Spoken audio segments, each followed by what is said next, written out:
Muy buenas noches, ¿qué tal amigos? Bienvenidos a este Primera Plana. Ya saben que en las dos últimas semanas Primera Plana es especial. Sigue teniendo formato de entrevista, como siempre, pero en este caso nos ocupamos de 4 personas en concreto. Todas ellas tienen algo en común y es que van en las listas de alguno de los 4 principales partidos en nuestra región, los 4 que tienen representación en la Junta General del Principado. Si la semana pasada conocíamos las propuestas de Izquierda Unida y del Partido Socialista, hoy vamos a iniciar este programa hablando del partido que, según las encuestas, pueda ser el más votado, el que gobierne España a partir del próximo 20 de noviembre. Hablamos del Partido Popular con la candidata al Senado, en este caso. Laura San Pedro es la candidata número 2 al Senado por el Partido Popular en Asturias. Le damos la bienvenida. ¿Qué tal, Laura? Sí, hola, buenas tardes. Encantada de estar aquí. Bueno, lo primero que te preguntaríamos es esas propuestas que hacen algunos. El Movimiento 15M, parece que también alguno más, proponía que el Senado se elimine, precisamente al Senado al que tú te presentas, ¿no?, para ser elegida. Yo creo que no hay que eliminar ninguna institución, aparte de todo forman parte de la organización que está dada en la Constitución. La cuestión es, quizás sí haya que reformar, y desde luego el Partido Popular defiende que hay que reformarla, y hay que reformarla procurando que tenga es representativo territorialmente ya, está diseñado como una Cámara de Representación Territorial, pero sí que hay que hacerla quizás más efectiva, por ejemplo, que se pudiera legislar en asuntos concernientes a comunidades autónomas. Esta es la reclamación principal que hacen realmente los principales partidos. Luego hubo otros, además del 15M, hubo algún partido político que dijo que era lo más innecesario, pero la verdad es que yo me quedé un poco perpleja, porque en realidad ese partido político lo miré, porque digo, bueno, a lo mejor es que no llevan a sus candidatos, porque hay otros que llevan solo un candidato, por ejemplo, pero ellos llevan a sus 3 candidatos, y supongo que, bueno, pues sus 3 candidatos se sentirán de todas maneras legitimados para acudir y para trabajar. El Senado, como todas las cosas, como todas las empresas, puede ser tan útil o inútil como lo hagan las personas que están en ellas. Sin duda. Bueno, hacía alusión al comenzar este programa a las encuestas, según las cuales el Partido Popular ganaría las elecciones el próximo 20 de noviembre. Ya sé que el manual dice que no hay que creerse ninguna encuesta más que la que sale de las urnas, sí, ¿no? Pero... Y es que no es que lo diga el manual. Es que es una realidad tan evidente y además que tiene que ser así.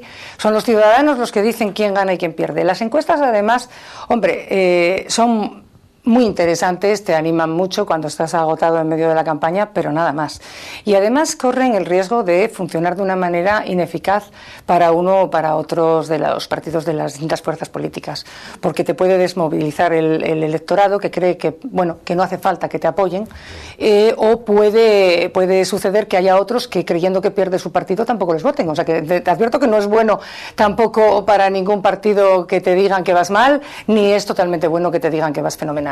Yo creo que lo que tiene que hacer la gente, o lo que me gustaría a mí que hiciera la gente, es votar toda la gente que pueda. Siempre pensé, esto ya en el plano personal, que estuvimos muchos años queriendo poder votar, deseando poder votar. Por eso, cuando a veces hay gente que, bueno, pues está cansada, no les caemos bien unos u otros políticos, o no les gusta, o creen que ya pues no hay nada que hacer, yo les digo, pero tú tienes que decidir aunque solo sea para luego poder protestar. Y yo creo que hay que animar a la gente a votar, es una cosa esencial. Lo que sí deja claro las encuestas es que todavía hay un buen número de indecisos, ¿no? Sí, pero bueno, hay que ganárselo, supongo. Están las campañas electorales también. O los debates electorales. Los debates electorales, por ejemplo. No sé qué te pareció el... Bueno, lo vimos el otro día en el Hotel Barceló. Nos reunimos un grupo bastante importante del PP, y luego hubo representaciones también, se juntaron en Avilés, se juntaron en Gijón y en otros sitios para verlo, porque esto es un poco, bueno, pues una situación que te gusta ver en grupo, no en tu casa y simplemente a lo mejor. Y yo la verdad es que encontré claramente a Mariano Rajoy brillante, sobre todo porque contrastaba. A ver, Pérez Rubalcaba es un hombre que habitualmente estamos acostumbrados a verle brillante dialécticamente. Sin embargo, el otro día yo le encontré a la defensiva completamente. Le encontré con un tic nervioso. Pues es que es difícil la posición de Rubalcaba. Yo soy una persona que ya casi esto me daba... Hubo momentos que digo, pues no me alegro, no me gusta ver a una persona que normalmente es brillante dialécticamente acorralada. Estaba a la defensiva, parecía un periodista haciendo una entrevista populista, a alguien a quien quiere, bueno, pues encañonar, pero no parecía un político dispuesto a pelear, como ellos dicen, por gobernar, sino más bien a pelear por no perder del todo la razón que podía llevar. Pero bueno, no es de extrañar. Formó parte de los 2 últimos gobiernos socialistas y en los 2, bueno, se acabó en una manera agónica y mala para España. Laura además fue concejal del Partido Popular en 1999 en Gijón, ¿no? Sí.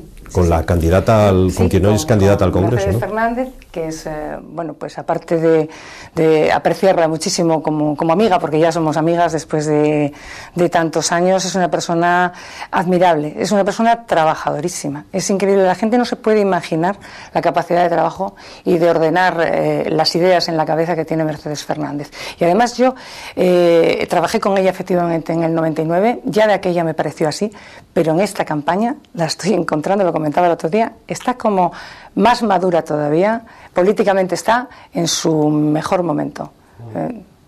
¿Influirá la división o esa situación del PP asturiano y Foro Asturias en todo esto de las elecciones, creéis?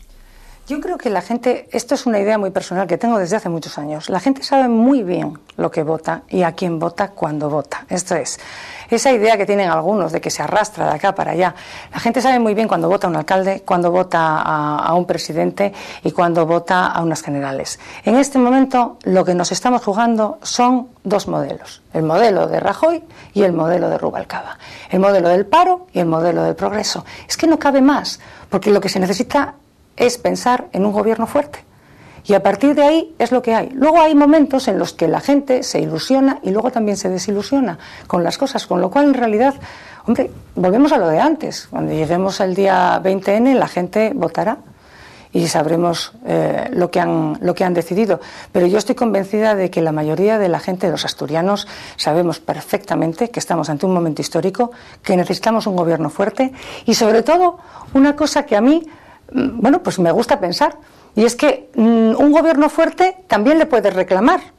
Es decir, no puede tener la excusa de decir, es que yo fui rehén, porque todos los lunes por la mañana, antes de poner en marcha una medida, yo tenía que consensuarla con 18 pequeños partidos y entonces, pues es que no pude. No, perdona, tú tenías una mayoría suficiente, o como decía el otro día Ruiz Gallardón, que es el eufemismo de decir queremos una mayoría absoluta, y tenías las manos libres para gobernar. Y lo que no hayas podido hacer, no lo has podido hacer porque no has podido, pero no te puedes esconder. Y a mí me parece que los ciudadanos también queremos eso. Si el Partido Popular gana, pero sin mayoría absoluta, no podrá llevar a cabo muchas de las... En la entrevista que oí a Mariano Rajoy ayer, le oí decir lo mismo que ya le oí en varias ocasiones, que oí a todos los grandes figuras de nuestro partido, las personas que llevan muchos años en política, y siempre dicen lo mismo, y yo, bueno, abogo porque es así, porque es lo que yo quiero también. Hablar, hay que hablar con todo el mundo. Bien.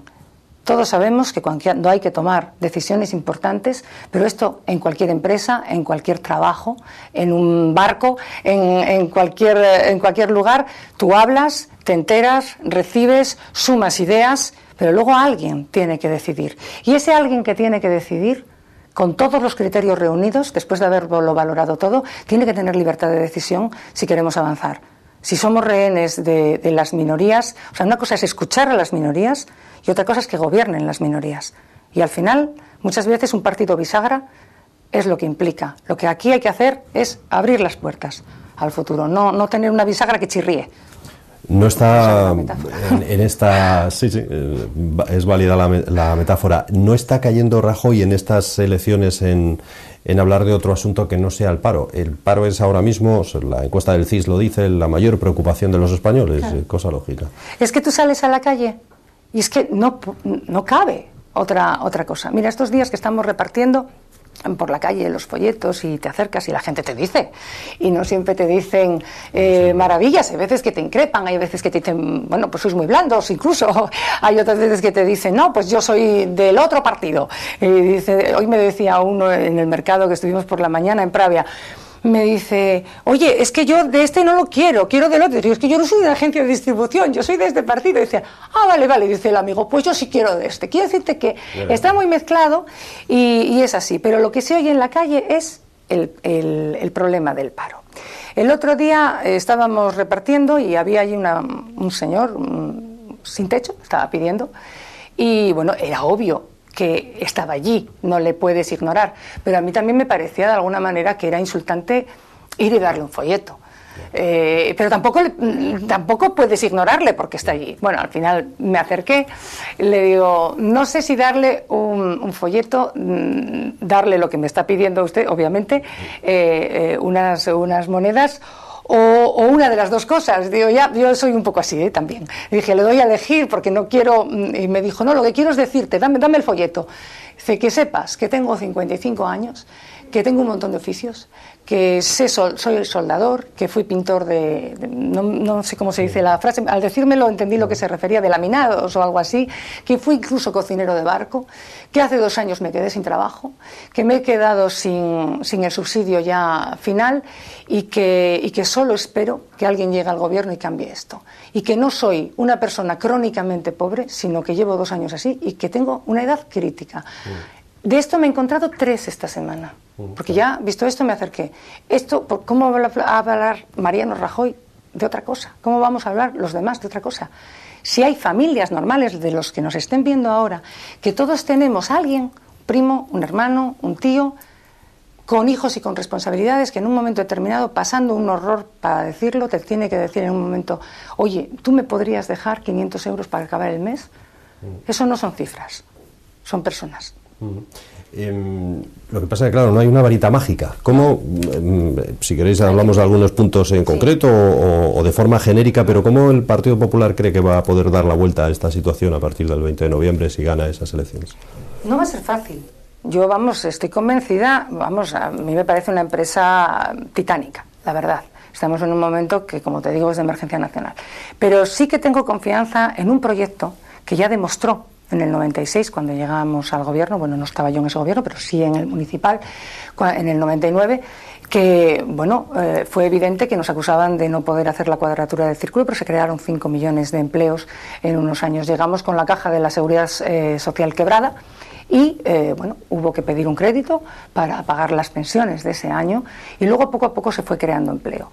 La idea básica, general, porque ya te digo, no voy a entrar yo ahora a explicar aparte de todo, yo no soy economista, pero es lo bueno de un proyecto común, que hay gente que sabe de todo y se suma, es crear empleo.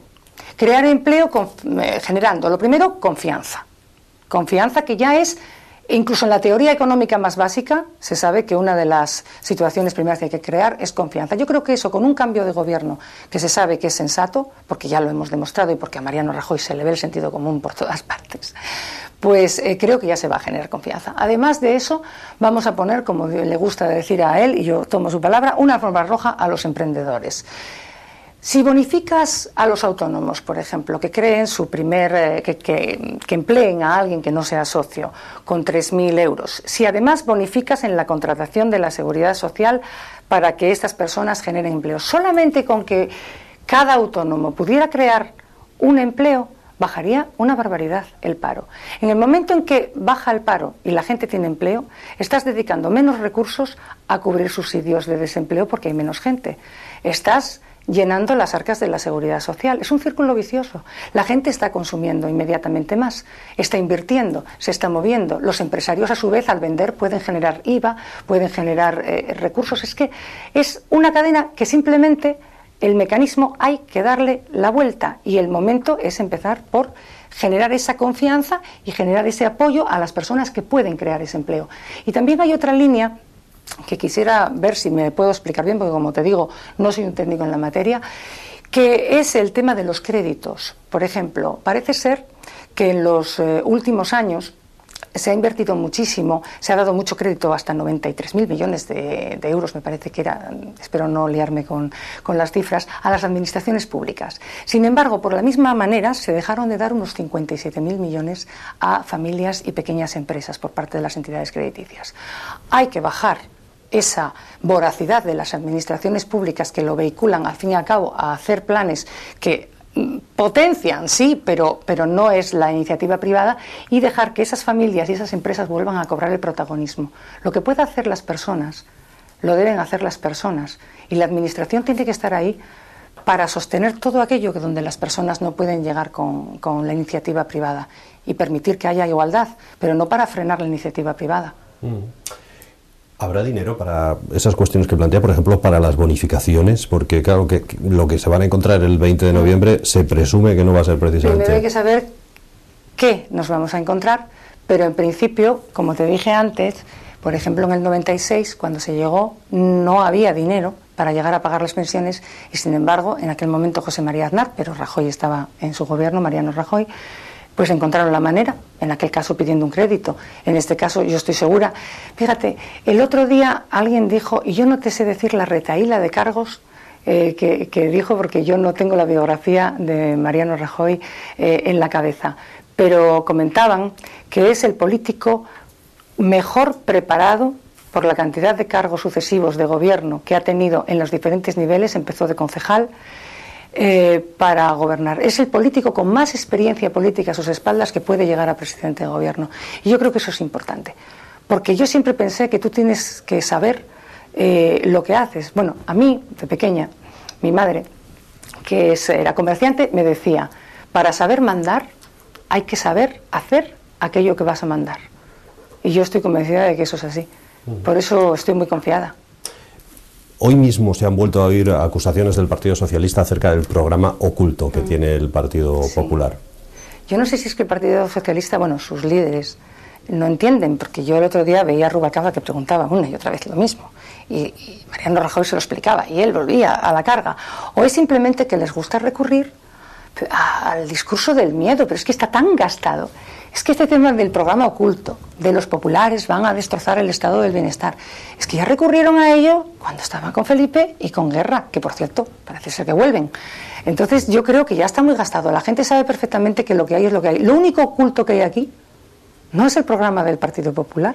Lo único oculto es hasta dónde está realmente hecho el pozo del desastre socialista, que eso solo lo sabremos si es que llegamos a gobierno, si merecemos la confianza de los españoles. Hasta entonces no lo vamos a saber. ¿Cree que hasta ahora el Partido Popular ha defendido bien a Asturias en el Senado? Porque, bueno, puede haber mucha gente que diga, el PP ya estaba en el Senado, ya tenía una senadora, un senador. ¿Por qué no se han arreglado muchos de los temas, por ejemplo, temas de infraestructuras, etcétera, etcétera? ¿Se han reclamado allí? Los gobiernos son los que potencian y los que redactan los presupuestos. Los senadores trabajan, hacen preguntas, piden comparecencia, igual que los miembros del Congreso, que los diputados en la oposición. Pero el que hace los presupuestos es un gobierno. En el tema concreto de las infraestructuras, yo tengo clarísimo que el gobierno socialista lleva años sin hacer nada positivo en infraestructuras, pero el gobierno popular es el que avanzó 8 años antes muchísimo en las infraestructuras en Asturias. El AVE va a llegar porque lo impulsó en su momento el Partido Popular. En este momento lo tienen parado desde hace 8 años y es un compromiso firme el llegar aquí. Vamos, los senadores y diputados por Asturias, lo que vamos a hacer en Madrid es barrer para casa, porque tenemos el respaldo de un gobierno y de un montón de diputados y congresistas detrás para apoyar las propuestas que haga falta hacer para traer aquí lo que hay que traer. Hay que mejorar las infraestructuras asturianas, hay que vincularnos perfectamente al corredor del noroeste en todos los sentidos y hay que potenciar, porque es que si no, ni turismo, ni exportaciones, ni nada. Es básico. Laura, tenemos como siempre preguntas de los espectadores. Vamos a ir viéndolas y que te vayan haciendo la pregunta y la puedes ir respondiendo, ¿te parece? Vamos a intentarlo en primer lugar con un ama de casa a la que encuestábamos en la calle cuál era su preocupación, lo que quería transmitirle a los partidos políticos, independientemente de cuál fuera, lo que es su principal preocupación, como digo, y por ejemplo en este caso era una ama de casa que pedía a los partidos que le explicaran qué van a hacer para mejorar la educación pública. Pues ¿cómo piensa mejorar la educación, los sistemas educativos públicos, para detener la privatización? Bueno, pues lo primero que el Partido Popular quiere dejar claro, como dentro de su proyecto, es que la educación pública, lo que hay que hacerla, tanto si es pública o privada, es una educación de calidad. Que en ningún caso En ningún caso el Partido Popular tiene intención de que la educación pública tenga ningún recorte. La situación es darle la misma calidad, porque al final, si tú tienes a los hijos educados en el bilingüismo, que es quizás una de las diferencias más importantes a la hora de luego salir al mundo, porque hoy en día es importante saber español, que lo hablan, no sé si ya son 600 o son muchos más millones de personas, y el inglés es la otra gran lengua. Conseguir que los niños lleguen a salir de la escolarización bilingües es muy importante. También es importante potenciar que los chavales, cuando lleguen a los 15 años, si no quieren seguir estudiando porque no quieran ir a la universidad, evitar el fracaso escolar permitiendo que puedan estudiar una FP. Pero una FP, a ver si ya de una vez conseguimos hacer una FP que tenga la calidad y la fama que está inmerecidamente baja que tiene que tener, porque hoy en día quizás heredamos una idea de nuestros padres, que todos querían que estudiásemos una carrera universitaria. A ver, entiéndeme, yo soy doctora, es decir, he llegado al tope de educación, pero es que yo me doy la vuelta por la calle y digo, caramba, es que este señor es fontanero y se gana la vida mucho mejor que yo, y no hay nada que no pueda ser tan valorado como tener un oficio. Creo que tener un oficio es importante. Lo importante aquí es dar una educación que la gente salga formada en aquello que le guste. Y luego hay otra cosa que hay que reformar, que son unos itinerarios más flexibles. Porque yo he estado hablando hace poco con una amiga, tengo de 18 años, una amiguina, y me decía, no, es que yo cambié de idea, pero como ya estaba en el ECP de ciencias, bueno, me armó un lío allí. Digo, pero hija, ¿cómo no te vas a...? A ver, yo entiendo que si tú estudiaste matemáticas desde primero, no te puedas meter ahora, o letras, no te puedas meter ahora en medicina, pero derecho. Y me decía, no, es que me he quedado fuera del itinerario. Yo no lo puedo entender. Tiene que haber trasvases para que la gente no tenga que decidir con 13 años lo que va a ser a los 25. Entonces creo que eso también influye mucho en el fracaso escolar. Y desde luego calidad. Y también hay otra idea, que es potenciar la autoridad del profesor, que también hay que potenciarla, porque lo que no puede ser es que un profesor no pueda imponer un mínimo de autoridad. Siempre en la vida pasa, ¿no? Hay una oleada en una dirección y se llega a la oleada contraria. En este momento el profesor necesita respaldo para poder enseñar, porque es que si no, no puede. Como se ha hecho en la Comunidad de Madrid, ¿no? Creando esa protección al profesor, me refiero, a la figura del profesor, lo ha hecho Esperanza Aguirre en la Comunidad de Madrid. Bueno, vamos a ver a otra opinión de la calle, en este caso un jubilado que nos habla de más honradez ante los continuos casos de corrupción política, decía, más honradez en la clase política. Vamos a ver. Más honradez, para mí lo principal, y que gane menos. Que den ejemplo cuando dicen que hay que... Creo que en la política, como en todas partes, hay personas que son más honradas y personas que son menos honradas. Dentro de esto también opino que hay veces que a un político se le lincha, por decirlo de alguna manera, antes de la cuenta. Hay casos en los que se ha demostrado que luego efectivamente esa persona era culpable, y hay casos en los que no. Lo que pasa que, hombre, hay un refrán popular que dice que el que a hierro mata, a hierro muere. Y yo, desde luego, estoy dispuesta a esperar a que, por ejemplo, en el caso último que, pues es tan sonado, ¿no?, de Pepe Blanco y lo de las gasolineras, estoy dispuesta a esperar antes de decir nada. Lo que sí quiero dejar muy claro es que él no tuvo la más mínima piedad con nadie de los partidos que le eran adversarios, y fueron personas que luego salieron perfectamente absueltas y tuvieron que aguantar el azote socialista. Así que no me parece nada descabellado que ahora se le pida que, pues que asuma sus propias palabras anteriores y dimita. No me parece descabellado. Sin embargo, yo preferiría que se aclarara todo. A mí me parece que también a los políticos hay que darles... Porque una vez que está hecho daño, una vez que ya está dicho, aunque salga la sentencia, tú ya te llevaste toda la mala fama. Y no creo que haya corrupción generalizada en absoluto. Son casos aislados siempre de personas concretas y no siempre se demuestran. Bueno, otro asunto que nos plantean es la lista o las listas de espera en la seguridad social. En general, el estado de nuestra seguridad social, que con la crisis, dicho sea de paso, también tememos que pueda verse afectada. Esta era la pregunta. Pues le pediría pues que sobre todo lo de la seguridad social, que ahora mismo está muy mal porque las listas de espera son impresionantes. Yo ahora mismo tengo una enfermedad en las manos, la cual estoy esperando simplemente para ir al especialista, y te dan 3-4 meses de espera, y eso es algo impresionante. Luego si tienes que operarte o lo que sea, pasan 1 año, 2 años, y luego gente que está esperando que está peor, y entonces eso sí me gustaría saber qué va a pasar con ellos, si lo van a solucionar, porque con el problema de la crisis y todo, algo que está afectando demasiado, sobre todo a los niños y a la gente mayor, que hoy en día con la crisis, con todo, vuelvo a repetir, está muy... Es que mi respuesta aquí va a ser forzadamente muy genérica. Evidentemente, todos los partidos, pero yo estoy convencida de que todos los partidos políticos, cuando llegan al gobierno, su primera idea es reducir lo más que se pueda las listas de espera de la seguridad social, porque hay casos, pues obviamente, dramáticos. En cualquier caso, ¿es una cuestión de dinero? Hombre, evidentemente la formación de las personas que están trabajando en sanidad, de enfermeras, de médicos, es excelente, la preparación. Que pueda haber pocos medios, pues eso ya son datos concretos que te digo de verdad que creo que sería un atrevimiento por mi parte ponerme a decirte, pues habría que hacer esto, habría que hacer lo otro. Evidentemente, agilizarlo. Yo supongo que es una cuestión de dinero, y supongo que lo que habrá que hacer es reforzar.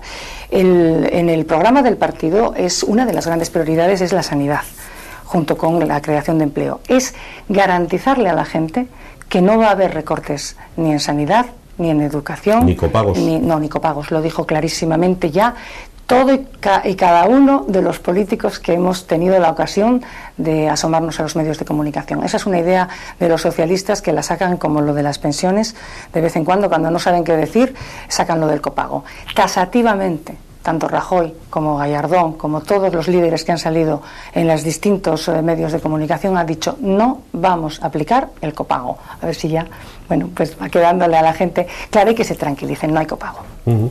Bueno, una última cuestión. 2 estudiantes de EMIR que nos hablan del elevado paro juvenil, que es lo que más les preocupa, lógicamente, cuando están a punto de tener que incorporarse al mercado laboral. Bueno, me gustaría saber qué medidas van a utilizar para frenar un poco las tasas de paro juvenil que hay actualmente.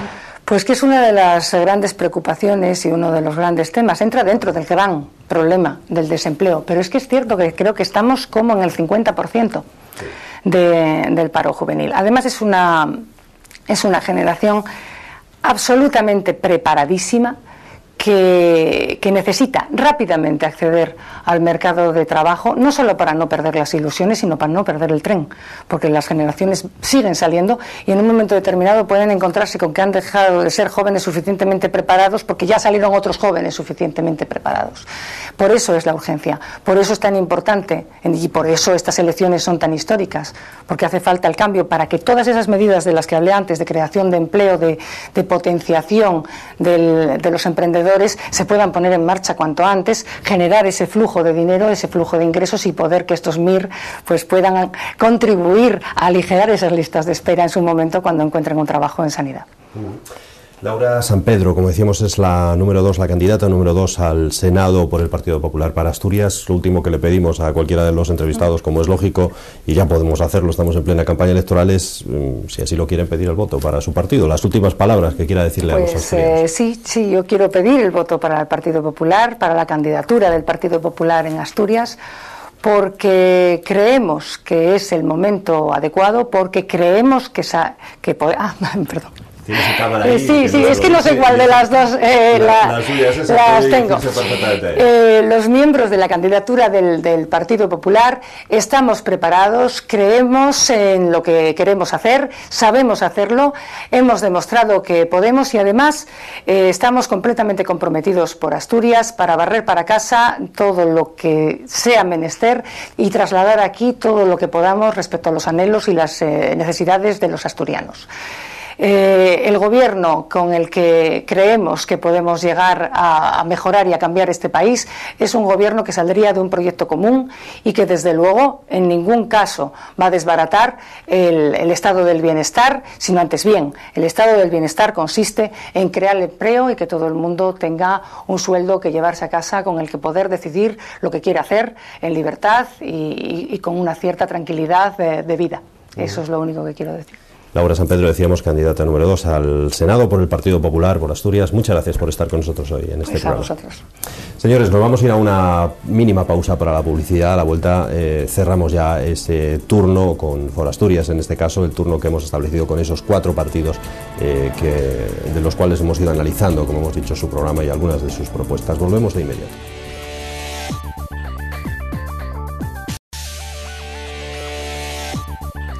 Pues aquí seguimos con todos ustedes en esta serie de programas especiales que estamos realizando para que conozcan los principales programas, las principales propuestas de los 4 grandes partidos, los que ahora mismo tienen representación en la Junta General del Principado y que se presentan a esas elecciones del 20 de noviembre. Por aquí han pasado en anteriores ocasiones Izquierda Unida, PSOE, Partido Popular, y es el turno ahora para cerrar esta serie de programas de Foro Asturias. Un partido que por primera vez se presenta, liderado, como saben, por Francisco Álvarez Cascos, a unas elecciones generales, como son las del 20 de noviembre, al Congreso y al Senado. Un partido compuesto además mayoritariamente por gente que no tiene una amplia experiencia política, que tienen su profesión y que un buen día decidieron unirse a este carro de For Asturias. Vamos a hablar precisamente con José Luis Magro, que es, además de, como decíamos, tener su profesión, él es catedrático de Filosofía de Instituto, es además el candidato número 1 al Senado por Asturias. José Luis, buenas noches, bienvenido. Buenas noches. Bueno, cuéntenos un poco, ¿qué es lo que pretende For Asturias? Porque decíamos, es la primera vez que ustedes se presentan a estas elecciones como tal partido al Congreso y al Senado. ¿Qué pretenden conseguir en este inicio? Mire, Foro es un movimiento cívico de rebeldía democrática contra la manera de ejercer la política en nuestros grandes partidos. Foro es un partido reformista. ¿Qué significa esto? Que él intenta un cambio para mejorar la situación política, económica y social de España, pero partiendo desde la Constitución. Se diferencia de los partidos revolucionarios que intentan trastocar todo a costa de movimientos basados en revoluciones, en cambios drásticos. Foro Asturias surge como un partido que intenta arreglar los desajustes que se han establecido en España de las autonomías. La Constitución establece esta España de las autonomías, pero de ninguna manera el desarrollo que se ha hecho de la misma, porque ha creado verdaderas injusticias. Hay autonomías de primera que pueden establecer sus propios peajes, y hay otras, caso de Asturias, en que estamos sistemáticamente relegados a un tercer plano. Por eso nosotros decimos que más Asturias, mejor España, más Asturias. Es decir, nosotros queremos por encima de todo establecer lo que se llama la justicia distributiva, que es la base de todo sistema democrático. Dar a cada uno lo que le pertenece, lógicamente teniendo en cuenta esa ley general y también las capacidades de cada uno. Supongo yo que después hablaremos de educación, porque es un tema muy importante, y aquí hablaremos del tema de cómo debe orientarse la educación.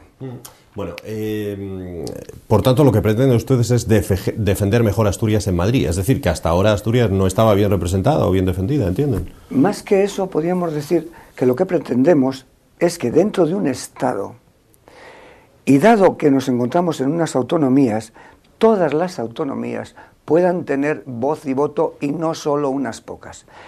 Segundo, Foro no es un partido nacionalista en el sentido de segregacionista. Foro es un partido integrador porque cree en la nación española y en la Constitución que nos dimos.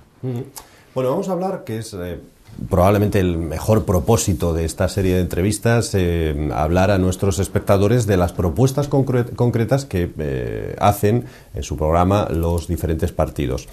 Sin lugar a dudas, el tema más importante hoy en día, el que más preocupa a la gente, lo dicen las encuestas del CIS, tiene que ver con la economía y especialmente con el empleo.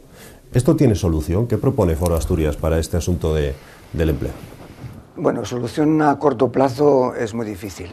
Y más en Foro Asturias, que acabamos de empezar a gobernar aquí en el Principado, primero tenemos que tener la positio questionis, que se llamaba en filosofía, es decir, cómo nos encontramos en términos económicos, en términos laborales, y una vez que tengamos ese estudio, entonces, asentando bien las bases, nosotros podemos continuar. De lo contrario, lo que haríamos serían castillos en el aire. Vamos a ver. Me va a permitir, porque en estos casos siempre me gustan dar datos muy concretos.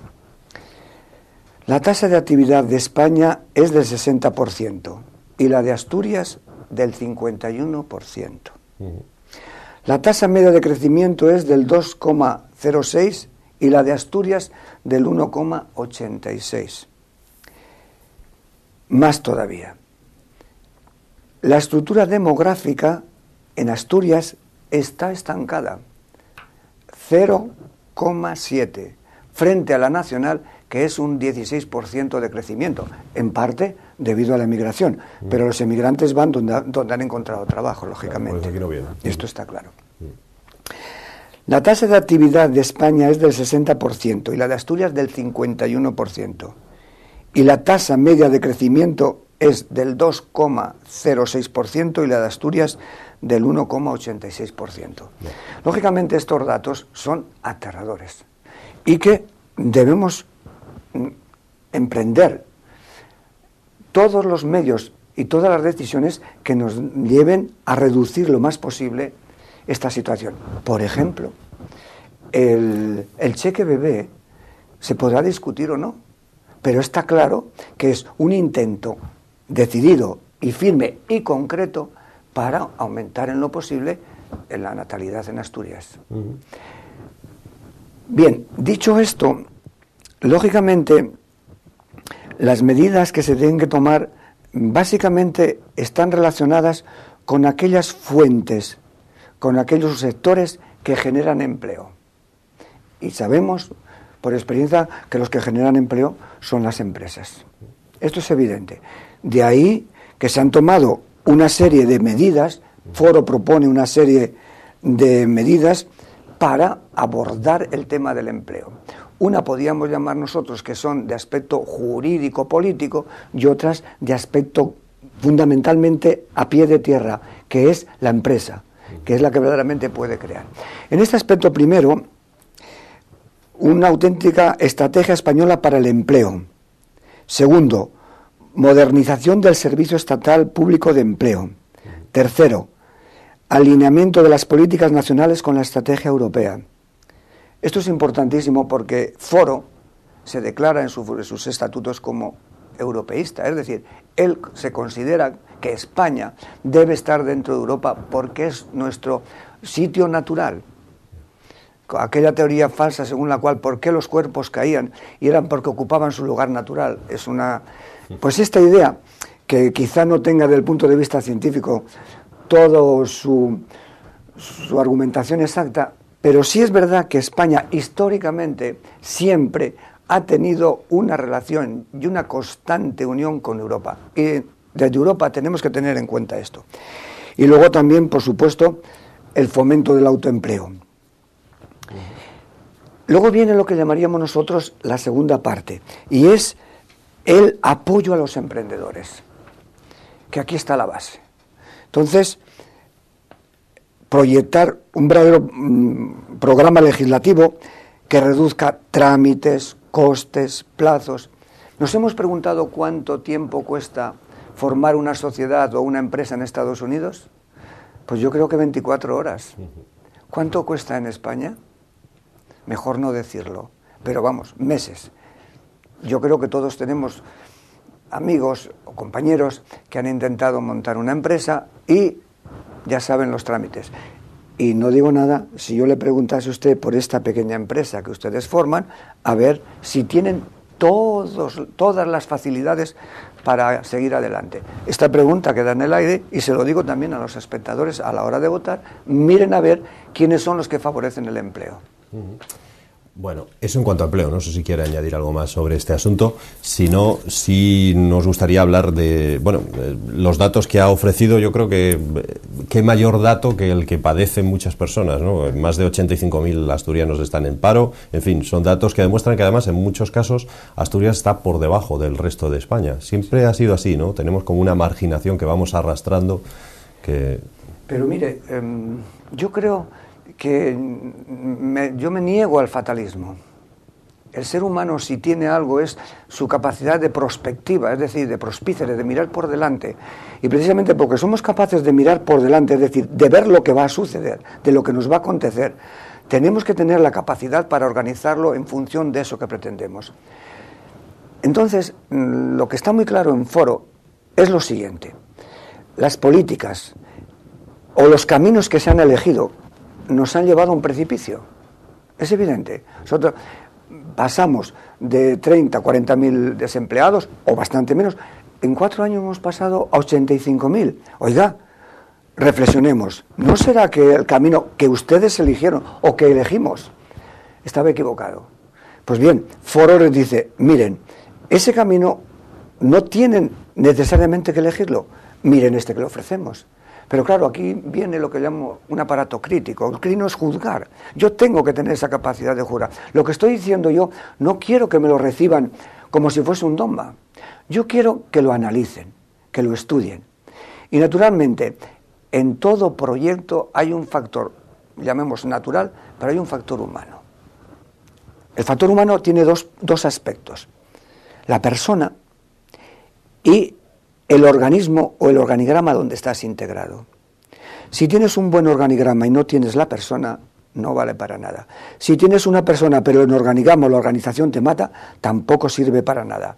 La integración de estos dos factores es el elemento dinámico para poder cambiar Asturias. Y Foro le ofrece, yo estoy convencido que ofrece a la sociedad, a la sociedad asturiana, estos dos factores. Y por eso vamos a ver cómo lo podemos abordar, y si obtenemos la confianza de los asturianos, pues no tenga la menor duda de que lo llevaremos a la práctica. Estamos hablando con José Luis Magro, que es el candidato al Senado por Asturias de Foro Asturias. Además es profesor catedrático de filosofía, y un tema muy relacionado con el empleo, tiene mucho que ver con el empleo, son las infraestructuras, las que tenemos en Asturias y sobre todo las que no tenemos. La ausencia de algunas infraestructuras que nos comuniquen, nos hagan tener una salida digna, por ejemplo, hacia el oriente por Cantabria o hacia el occidente con Galicia, ¿no? ¿Qué propone Foro Asturias en este asunto de infraestructuras? Este tema está perfectamente estudiado, y dado que el presidente Cascos lo conoce de maravilla porque él ejerció la responsabilidad política cuando estaba de ministro, pues en Asturias es muy concreto. Primero, el ferrocarril de alta velocidad hasta Gijón, clarísimo, alta velocidad, no de altas prestaciones. Segundo, terminación de las obras tanto de oriente por occidente de la autovía para que nos una a Galicia y la salida a Santander, al País Vasco y a Francia. Y luego, por supuesto, toda la atención al suroccidente y la penetración por esa zona hacia León, porque son vías imprescindibles. Segunda idea que tiene también Foro: se debe atender a nuestra población rural o diseminada, creándole una comunicación adecuada y semejante a la que gozamos los habitantes de las grandes ciudades. Porque Asturias, si nos fijamos, es una megalópolis: Oviedo, Gijón, Avilés, y quizá corremos un poco más el círculo, Pola de Siero y Mieres. Si nosotros hacemos una circunferencia alrededor de estos 40 kilómetros, tenemos 800.000 o casi 850.000 habitantes. Las salas quedan prácticamente marginadas. En la política de Foro consta, es profeso, y en el programa, que esas salas se deben atender. Por cierto, ya que hablamos de infraestructura, se habla estos días de la necesidad de que Asturias tenga un ancho de vía europeo. Se habla del AVE, de ese AVE que se nos dice tantas veces que va a llegar, pero siempre se retrasa la fecha, ¿no? Sí. ¿Qué opinan ustedes de este asunto? Bueno, el retraso que ha ocurrido en Asturias, que es hiriente, pues se debe precisamente a que quizá Asturias no ha tenido voz y voto en el Congreso ni en el Senado. Es que tenemos que reconocerlo así. Se había programado y con presupuesto, proyecto y dinero adecuado, el presupuesto implica el dinero, para que el AVE de alta velocidad se llegase a Asturias hacia 2009-2010. Estaba prácticamente la fecha, me parece que es 2009. Nos encontramos en el 2011 y todavía ni ha llegado, ni se le espera, ni se le esperará, hasta dentro de 2, 3, 4 años. Naturalmente, esto es voluntad política de llevarlo a la práctica, y Foro, dentro de sus posibilidades, defenderá sistemáticamente el derecho que nos corresponde a tener la misma igualdad de oportunidades que tienen las demás autonomías. Bueno, no sé si coincidirá con lo que muchos afirman, y es que los fondos mineros, que han servido precisamente para crear esas infraestructuras, se han malgastado durante mucho tiempo en Asturias, y algunos incluso están ahí y ni se han llegado a gastar. ¿Qué opinión tiene Foro Asturias sobre este asunto de los fondos mineros? Pues mire, me pregunta algo que para mí es de máximo interés. Además, me voy a limitar a unas cifras que ayer mismo dijo el presidente Cascos en Cangas del Narcea. El primer plan de la minería 1998-2005, pactado por el Gobierno de España y los sindicatos mineros, que supuso compromisos por 1.300 millones de euros para Asturias. En 1998 sabíamos entonces quién gobernaba en España. Este plan dio lugar posteriormente al segundo plan de la minería 2006-2012, que supone aproximadamente unos 700 millones de euros, algo más de la mitad que el anterior gobierno. Lógicamente, en estos momentos, el Principado aún tiene pendiente de recibir del gobierno 75 millones de euros de convenios en ejecución y otros 136 millones de euros asignados a Asturias pendiente de formalización administrativa correspondientes al primer plan de la minería 1998-2005. Repito, otros 136 millones de euros asignados a Asturias pendientes de formalización y que corresponden al primer plan de la minería. Desde luego, creo que si hacemos un análisis escueto, vemos el Gobierno de España tiene en estos momentos con el Principado de Asturias compromisos de pago pendientes del primer y segundo plan de minería en diferentes situaciones administrativas por un importe total de 758 millones. Vamos, las cifras son tan apabullantes que no merece la pena hablar de ellas. Nos debe, o no hemos realizado, nos debe por una parte el Gobierno central, o quizá el anterior Gobierno no ha tenido la agilidad suficiente u otros motivos, pero el caso es que no se han realizado estos millones aquí en Asturias. Eso le iba a preguntar, ¿y no se ha reclamado ese dinero? Hombre, el gobierno Cascos, naturalmente, del señor Cascos lo que lo reclama y lo seguirá reclamando. Esta es nuestra postura. Otra cosa es que lo que el gobierno central quiere hacer, ¿no? Eso, ¿quién lo sabe? Bueno, pero son fundamentales esos para fondos Asturias, mineros vamos, para regiones como Asturias. Imaginémonos esta inyección de dinero, bien organizado, bien llevado a práctica, con unos planes pactados, porque si no tenemos pacto, si no tenemos la cultura de pacto, lo único que hacemos es enfrentarnos y tirarnos piedras como hacían las tribus primitivas. Esto no puede ser, hay que pactar, pero racionalmente. Y en esta postura, en esta situación, se encuentra Foro Asturias.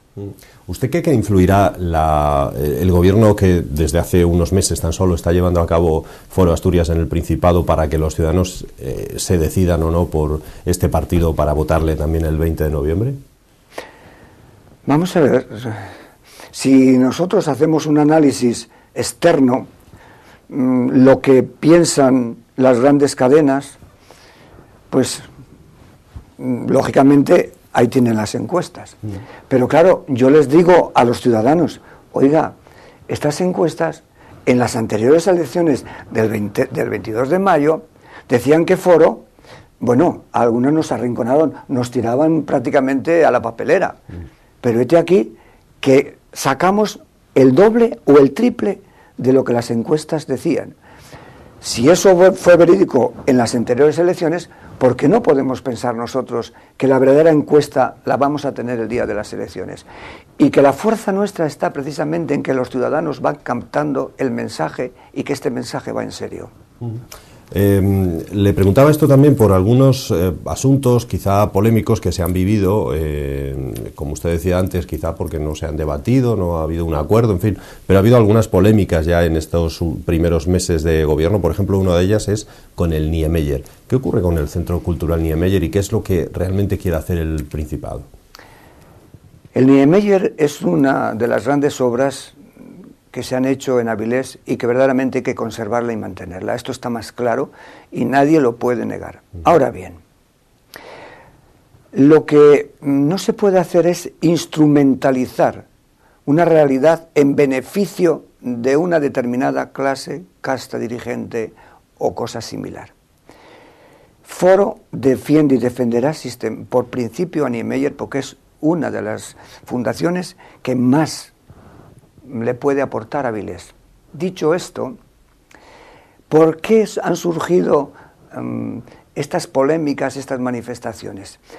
Pues básicamente porque, primero, cuando se fundó, se hicieron unos estatutos claros, con unas normas precisas, con un determinado quórum para poderlos cambiar, y eso se ha quebrantado.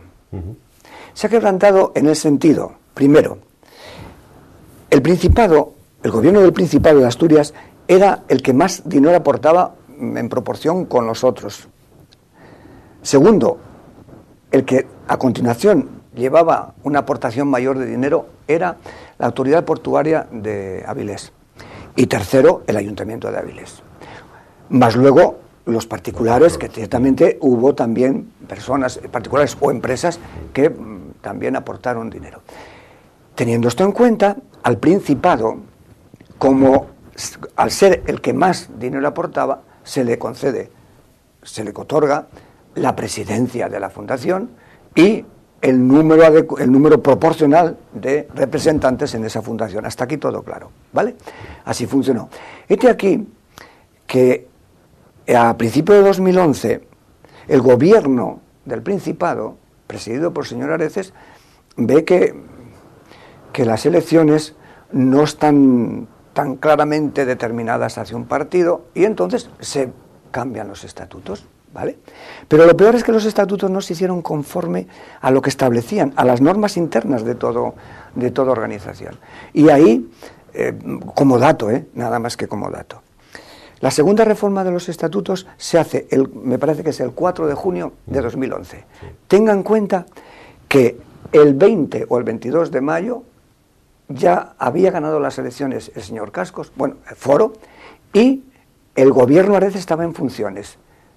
¿Creen ustedes que se puede hacer un cambio estando en funciones? Pero esto no solamente no es legal, es que atenta al buen comportamiento democrático que toda institución pública debe tener. Por eso digo que Foro va a defender el Niemeyer y sobre todo va a defender la buena administración del Niemeyer en todos los sentidos, artísticos, económicos y fundacionales. Y también hacer que el dinero público se controle y no vaya en beneficio de unos pocos.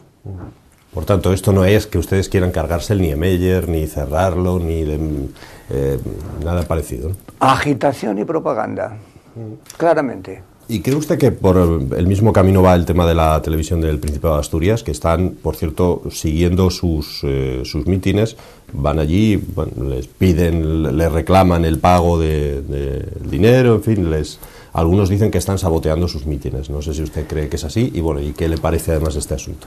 Voy a hacerle una pregunta muy sencilla.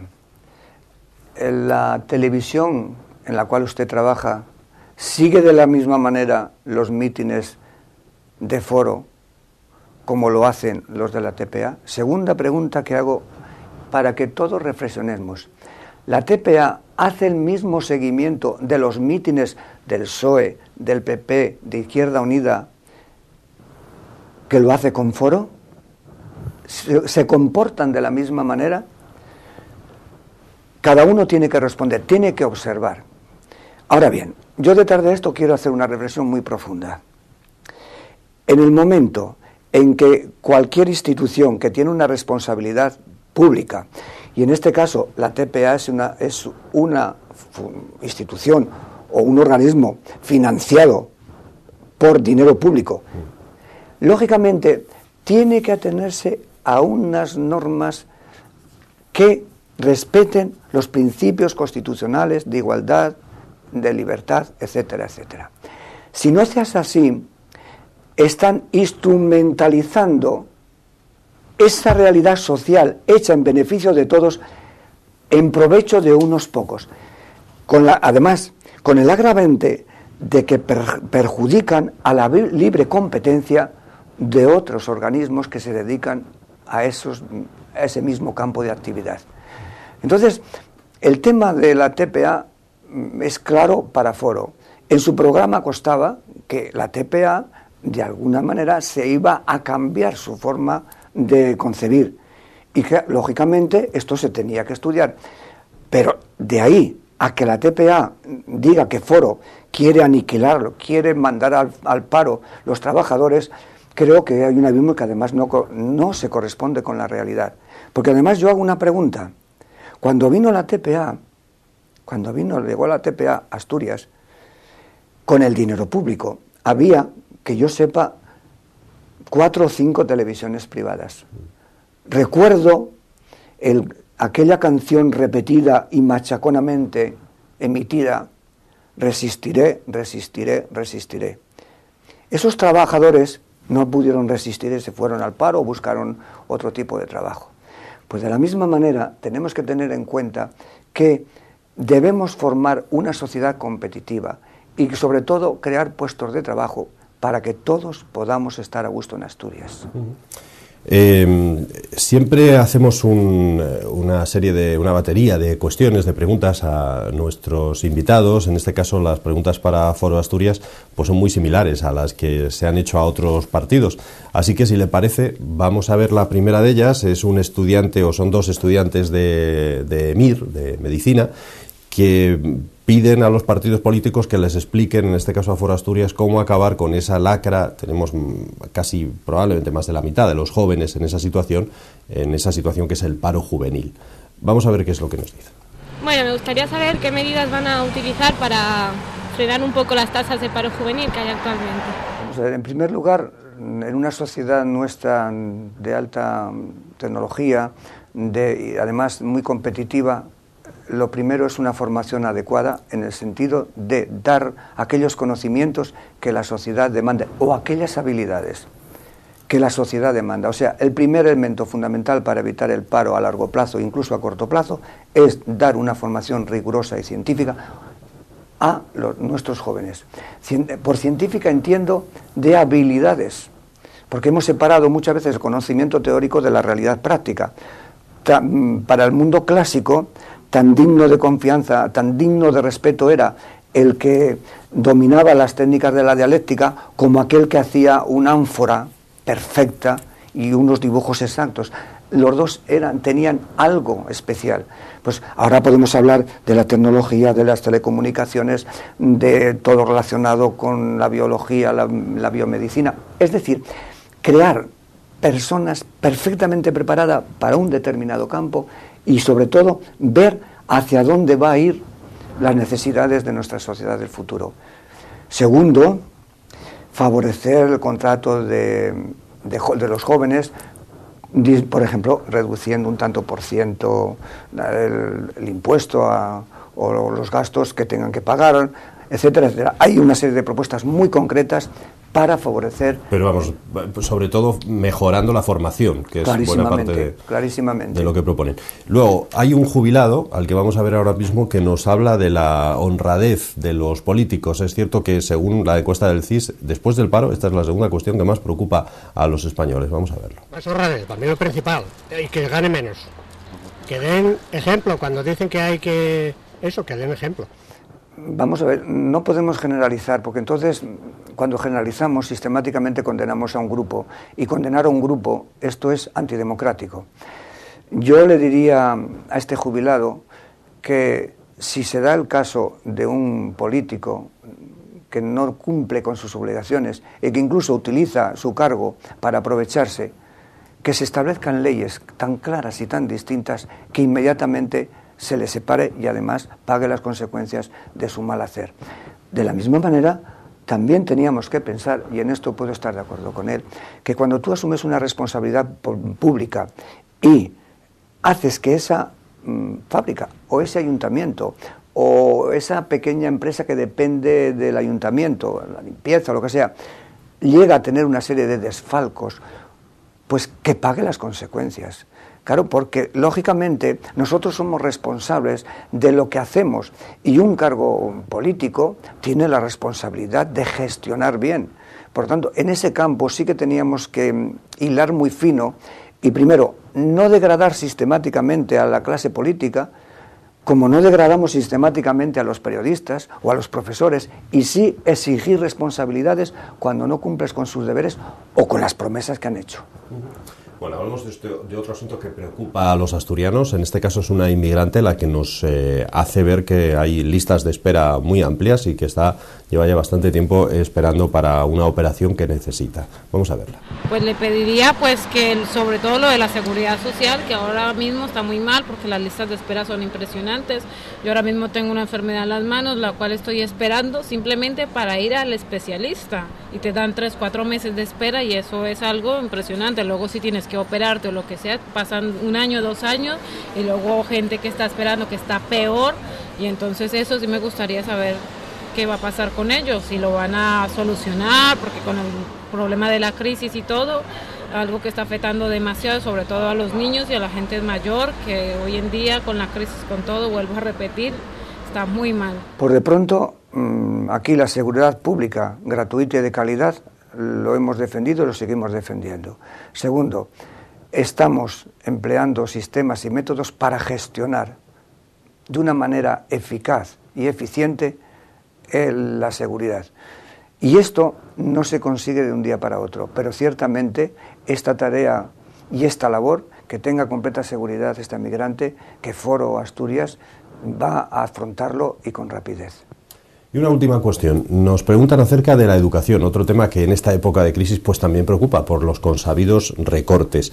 La educación pública, ¿cómo mejorarla o al menos cómo evitar que esos recortes afecten a la misma? Vamos a ver lo que nos dicen. ¿Cómo piensa mejorar la educación, los sistemas educativos públicos, para detener la privatización? Foro Asturias apuesta por la calidad de la enseñanza, pública y privada, porque es un servicio que damos. La enseñanza pública, lógicamente, tiene que tener la misma calidad que la concertada o la privada. Pero este aspecto, que es fundamental, tiene que tener también en cuenta otra realidad, y es la libertad de elección que la Constitución otorga a los ciudadanos españoles. Y estas dos cosas, bien compaginadas, no son contradictorias. Aunque se ha abusado un poco del dato personal, yo he dado clase en un instituto de Oviedo y les puedo asegurar que es que los alumnos era tal la avalancha de peticiones que sistemáticamente al final teníamos que decir, materialmente no nos cabe el más. ¿Por qué? Porque tenía un prestigio de calidad. Lo que tenemos que hacer para que la enseñanza pública funcione y funcione bien es aumentar la calidad, cuanto más mejor. Naturalmente, la calidad es una realidad compleja, es cuantitativa, es cualitativa, es organizativa, es también motivacional, es decir, está vinculado a la persona que da la enseñanza. Si compaginamos estos 3 factores bien, no tengo duda que la enseñanza pública no tiene nada que temer. Y habremos defendido la libertad también. Se nos acaba el tiempo, José Luis, así que lo último que quiera añadir, o si quiere evidentemente pedir el voto para Foro Asturias, es el momento. El candidato al Senado por Asturias de Foro Asturias, José Luis Magro, cierra la entrevista como usted crea conveniente. Pues en primer lugar decirte que ha sido muy agradable esta conversación Y luego a todos los asturianos les digo lo siguiente: si ustedes quieren que su voz, sus anhelos, sus ilusiones o sus proyectos tengan eco donde deben tenerlo, que es en el Congreso y en el Senado, no duden, voten a foro, porque encontrarán la mejor respuesta y las mejores soluciones. Muchas gracias. Muchas gracias a José Luis Magro, candidato, decíamos, al Senado por Asturias, de Foro Asturias. Gracias por estar con nosotros en esta noche. Muchas gracias. Y mucha suerte el próximo 20 de noviembre. Gracias. Señores, así despedimos este programa. Hemos conocido a lo largo de esta semana y en la semana anterior a los 4 principales partidos políticos que concurren desde Asturias a esas elecciones al Congreso y al Senado. Esperemos que era nuestra única y sana intención haber contribuido a una mejor información para todos ustedes. Gracias, muy buenas noches y